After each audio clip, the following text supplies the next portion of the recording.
Hi, it's Misty with Love Misty. Welcome back. This is the talk back. Um,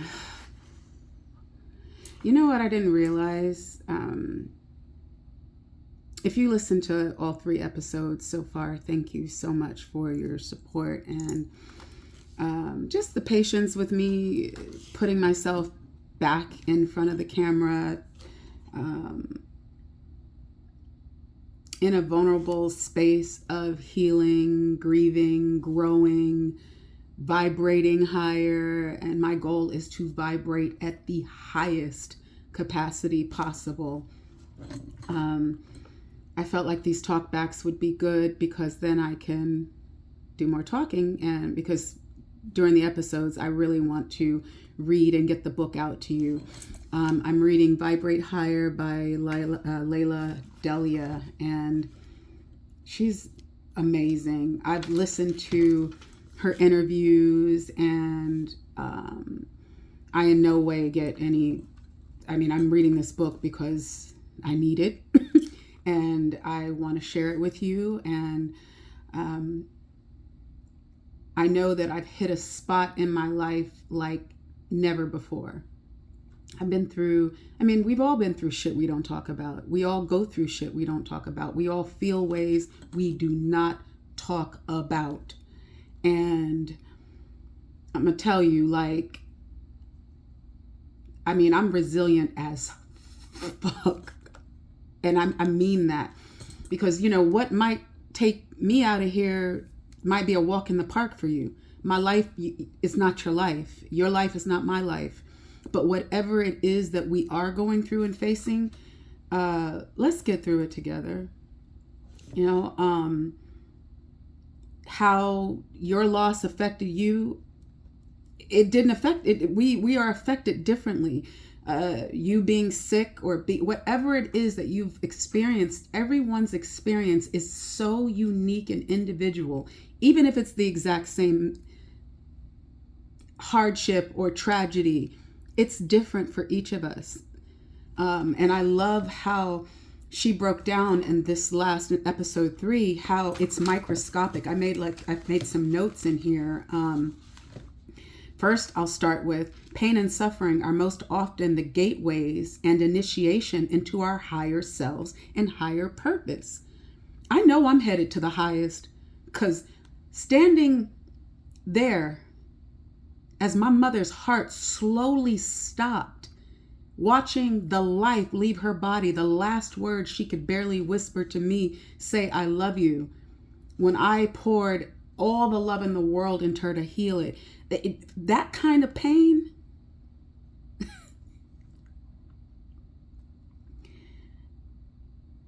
my sister transitioning on the same day as my mom transitioning on the same day. That's my raw recent pain. We'll just leave it there.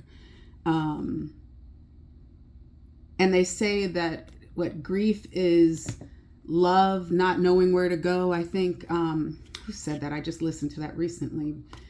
Well, I know for sure that love is healing.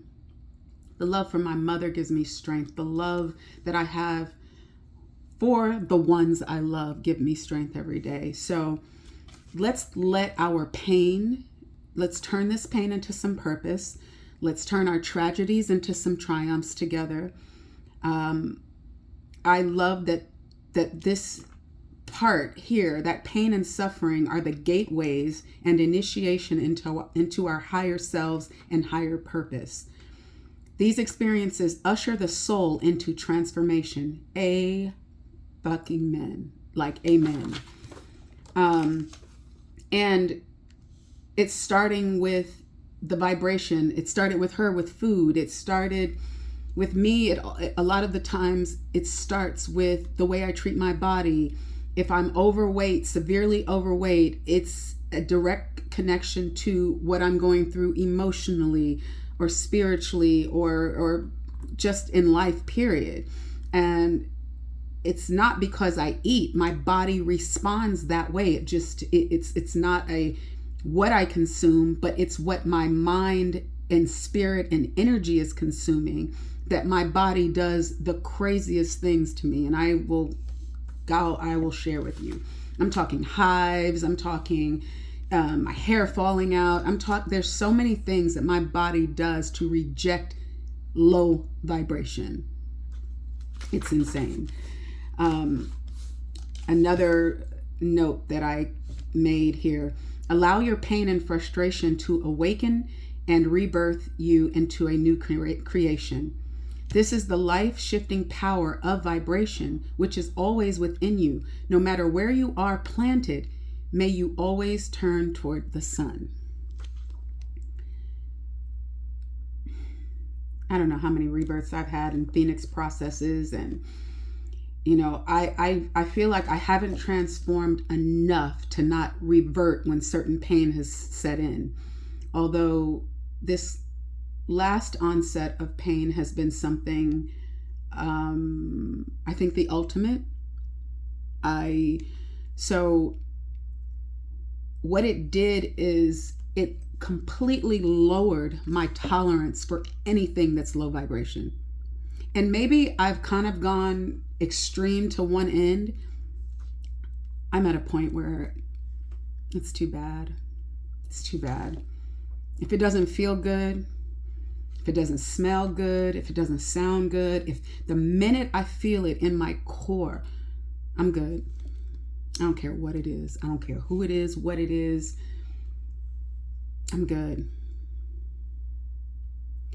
And we need to listen to our vibration. I feel like if I would have listened to my vibration better and not made excuses for it a long time ago, I'd probably be a lonely Listen, vibration is the constant bridge of communication between the mind, body, spirit, and outer world. This communication speaks through you and for you, and through and for all things surrounding you at all times. Yeah, like the way this lady is speaking to me in this book, like it really, Layla is able to put into words what I'm feeling, what I wanted to not necessarily explain to anybody else, because I'm past caring about that. What I wanted to explain to myself that I'm feeling, or what I'm going through, or when I just get my gut, my intuition. And my Aunt Carmen always told me, she's like, you're very, very sensitive to vibration and energy, and it eats away at you when you ignore it. And it's like, I always say, that the vibe is off, or this, like, people use these words, but like not really understanding that. Where's that part where she starts saying that, the food, like, God, I'll have to find it. I made the note, the vibrational awareness, day-to-day living, and how you feel it in so many different ways. Just listening to, taking inventory, standing. I said this back when I was holding space for you, and I would say, stand guard at the doorway of your mind.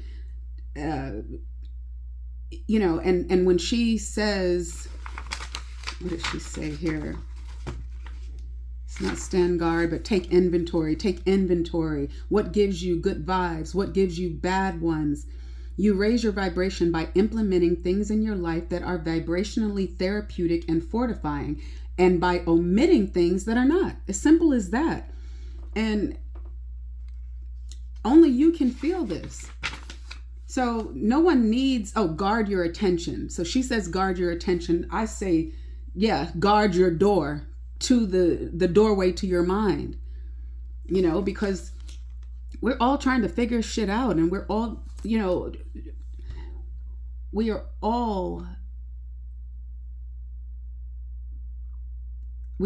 overcome things.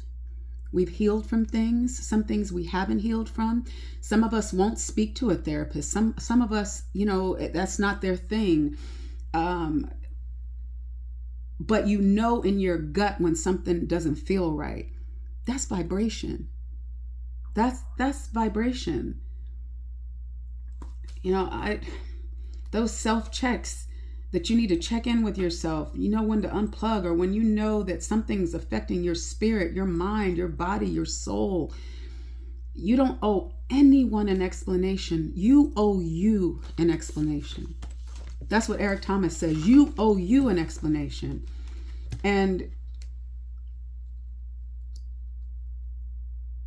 this is the time to do the ultimate self-check. And the only way for me has been to isolate, to reset, to close chapters. There's lots of completions happening in my life right now. I feel like people, things, relationships, business, personal, where I've lived, where I live, where I go, where I won't go, who I talk to, what I read, I'm gonna still listen to my trap music. I'm gonna still, do what still makes me feel good. And that's what we have to do. But protect it right now. Like I had to strip down because I just didn't feel safe with energies, like the vibe around a lot of things. And she describes this so perfectly. In episode 4, I was just noticing this is when we go into the self-assessment. I'm gonna really have to go through these questions, and I'm going to do them first before I actually read them to you guys, because it's a few pages of questions. They're personal. Write down your answers. I will take time to make sure I read them, and then I'll put the questions in the description box for you in the next episode, so you can go back and have them. But I will read them, put them in the description box, and then continue to read the book, depending on how long. But she talks about vibrational inventory, and I feel like this is really going to challenge me. So when I'm reading and I'm talking and I kind of get stuck, and I know how to read, but I feel like I need to get hooked on phonics reading right now. But I think because there's so much of the book that's resonating with me and I can feel it. And like I said, we're healing together. I'm feeling this shit and thinking in my own brain. So thank you for being patient. I'm so grateful for whoever shows up to listen to this. I thank you. If you're an artist, you understand about, we're a little more sensitive to vibration and intuition and feelings. And I guess I really shouldn't even say if you're an artist. Just coming from an artist, it's